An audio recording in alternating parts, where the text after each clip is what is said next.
गणेशाय नमः। श्रीगोपीजनवल्लभाय नमः। श्रीमद्भागवत महापुराण तृतीय स्कंध अथ सप्तदशोऽध्यायः। हिरण्यकशिपु और हिरण्याक्ष का जन्म तथा हिरण्याक्ष की दिग्विजय। श्री मैत्रेय जी ने कहा, विदुर जी, ब्रह्मा जी के कहने से अंधकार का कारण जानकर देवताओं की शंका निवृत्त हो गई और फिर वे सब स्वर्गलोक को लौट आए। इधर दिति को अपने पतिदेव के कथानुसार पुत्रों की ओर से उपद्रवादि की आशंका बनी रहती थी, इसलिए जब पूरे 100 वर्ष बीत गए तब उस साध्वी ने 2 यमज जुड़वे पुत्र उत्पन्न किए, जिनके उनके जन्म लेते समय स्वर्ग, पृथ्वी और अंतरिक्ष में अनेकों उत्पात होने लगे, जिनसे लोग अत्यंत भयभीत हो गए। जहाँ तहाँ पृथ्वी और पर्वत कांपने लगे, सब दिशाओं में दाह होने लगा, जगह जगह उल्कापात होने लगा, बिजलियाँ गिरने लगी और आकाश में अनिष्ट सूचक धूमकेतु, पुच्छल तारे दिखाई देने लगे। बार बार साएँ साएँ करती और बड़े बड़े वृक्षों को उखाड़ती हुई बड़ी विकट और असह्य वायु चलने लगी। उस समय आधी उसकी सेना और उड़ती हुई धूल ध्वजा के समान जान पड़ती थी। बिजली जोर जोर से चमक कर मानो खिलखिला रही थी। घटाओं ने ऐसा सघन रूप धारण किया कि सूर्य, चंद्र आदि ग्रहों के लुप्त हो जाने से आकाश में गहरा अंधेरा छा गया। उस समय कहीं कुछ भी दिखाई ना देता था। समुद्र दुखी मनुष्य की भांति कोलाहल करने लगा। उसमें ऊंची ऊंची तरंगें उठने लगीं और उसके भीतर रहने वाले जीवों में बड़ी हलचल मच गई। नदियों तथा अन्य जलाशयों में भी बड़ी खलबली मच गई और उनके कमल सूख गए। सूर्य और चंद्रमा बार बार ग्रसे जाने लगे और तथा उनके चारों ओर अमंगल सूचक मंडल बैठने लगे।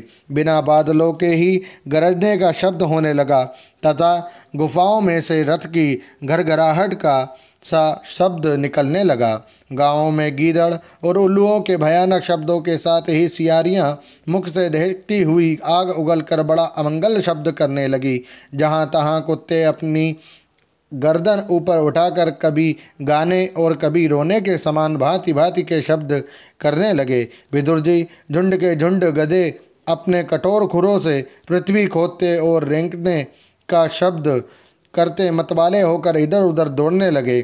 पक्षी गधों के शब्द से डरकर रोते चिल्लाते अपने घोंसलों से उड़ने लगे। अपनी खिड़कों में बंधे हुए और वन में चरते हुए गाय बैल आदि पशु डर के मारे मलमूत्र त्यागने लगे। गौएं ऐसी डर गईं कि दुहने पर उनके थनों से खून निकलने लगा। बादल पीव की वर्षा करने लगे। देव मूर्तियों की आंखों से आंसू बहने लगे और आंधी के बिना ही वृक्ष उखड़ उखड़ कर गिरने लगे। शनि, राहु आदि क्रूर ग्रह प्रबल होकर चंद्र, बृहस्पति आदि सौम्य ग्रहों तथा बहुत से नक्षत्रों को लांघकर वक्र गति से अब चलने लगे तथा आपस में युद्ध करने लगे। ऐसे ही और भी अनेकों भयंकर उत्पात देखकर सनकादि के सिवा और सब जीव भयभीत हो गए तथा उन उत्पातों का मर्म न जानने के कारण उन्होंने यही समझा कि अब संसार का प्रलय होने वाला है। वे दोनों आदि दैत्य जन्म के अनंतर शीघ्र ही अपने फौलाद के समान कठोर शरीरों से बढ़कर महान पर्वतों के सदृश हो गए तथा उनका पूर्व पराक्रम भी प्रकट हो गया। वे इतने ऊंचे थे कि उनके सुवर्णमय मुकुटों का अग्रभाग स्वर्ग को स्पर्श करता था और उनके विशाल शरीरों से सारी दिशाएं आच्छादित हो जाती थी। उनकी भुजाओं से सोने के बाजूबंद चमचमा रहे थे। पृथ्वी पर जो वे एक एक कदम रखते थे उससे भूकंप होने लगता था और जब वे दोनों खड़े होते थे तब उनकी जगमगाती हुई चमकीली गर्दनी से सुशोभित कमर अपने प्रकाश से सूर्य को भी मात करती थी। वे दोनों यमज थे। प्रजापति कश्यप जी ने उनका नामकरण किया।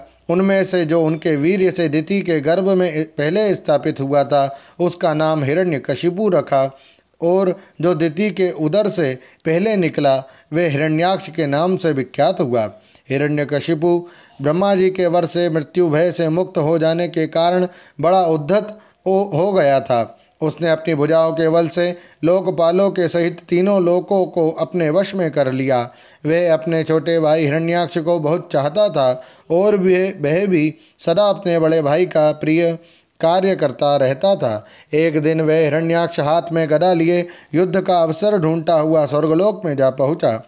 उसका वेग बड़ा असह्य था। उसके पैरों में सोने के नुपुरों के झनकार हो रही थी। गले में विजय सूचक माला धारण की हुई थी और कंधे पर विशाल गदा रखी हुई थी। उसके मनोबल, शारीरिक बल तथा ब्रह्मा जी के वर ने उसे मतवाला कर रखा था, इसलिए वे सर्वथा निरंकुश और निर्भय हो रहा था। उसे देखकर देवता लोग डर के मारे वैसे ही जहाँ तहाँ छिप गए, जैसे गरुड़ के डर से सांप छिप जाते हैं। जब दैत्यराज हिरण्याक्ष ने देखा कि मेरे तेज के सामने बड़े बड़े गर्वीले इंद्रादि देवता भी छिप गए हैं, तब उन्हें अपने सामने न देखकर वह बार बार भयंकर गर्जना करने लगा। फिर वह महाबली दैत्य वहाँ से लौटकर जलक्रीड़ा करने के लिए मतवाले हाथी के समान गहरे समुद्र में घुस गया, जिसमें लहरों की बड़ी भयंकर गर्जना हो रही थी।